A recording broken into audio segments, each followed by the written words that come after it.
Ciao a tutti, sono Mirella, Associazione Un Sorriso in Più Family.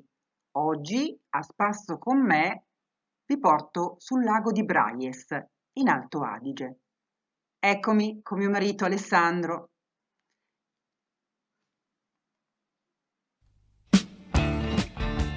Oggi ci spostiamo in moto. Ecco la moto di mio marito. Attraversiamo prima il Trentino, poi la Val Pusteria, lungo una bellissima strada costeggiata da prati, da pinete, da boschi. Poi arriviamo nella valle di Braies, dove è la nostra destinazione, il famoso lago di Braies.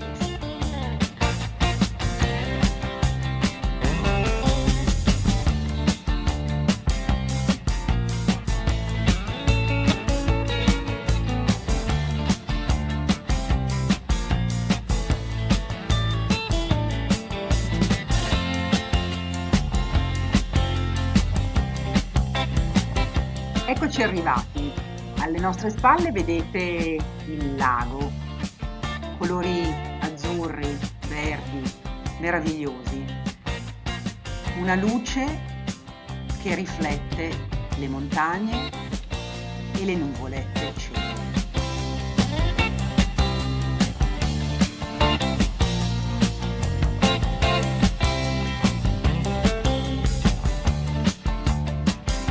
Il paesaggio da cartolina. Numerosi turisti si avvicinano al lago, fanno tutto il giro, alcuni noleggiano delle barche.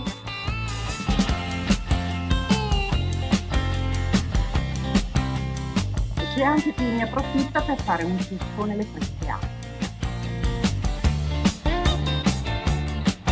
Il lago non è famoso soltanto per la sua bellezza, è noto anche ai telespettatori per la nota fiction Un passo dal cielo, girata in questi luoghi meravigliosi e avente come attore principale Terence Hill.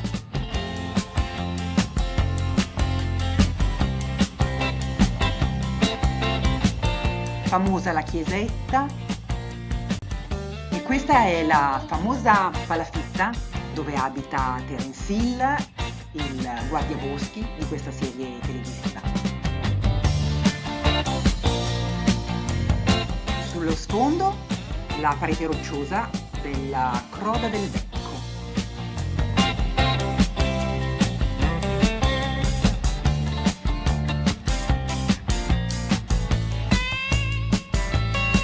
Le acque del lago sono talmente trasparenti che specchiano le montagne e il cielo.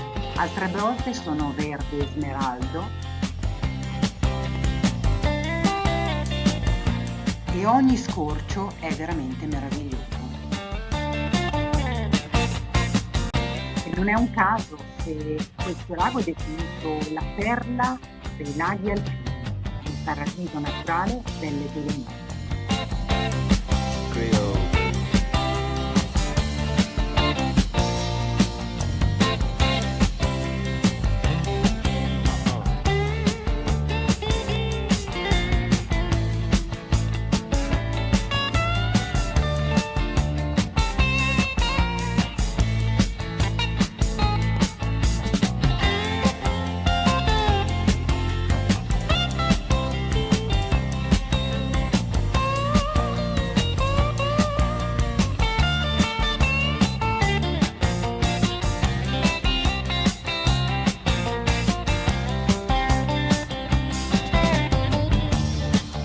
Cari amici, la gita sta terminando anche oggi. Un abbraccio, un saluto da Mirella e Alessandro. Ciao!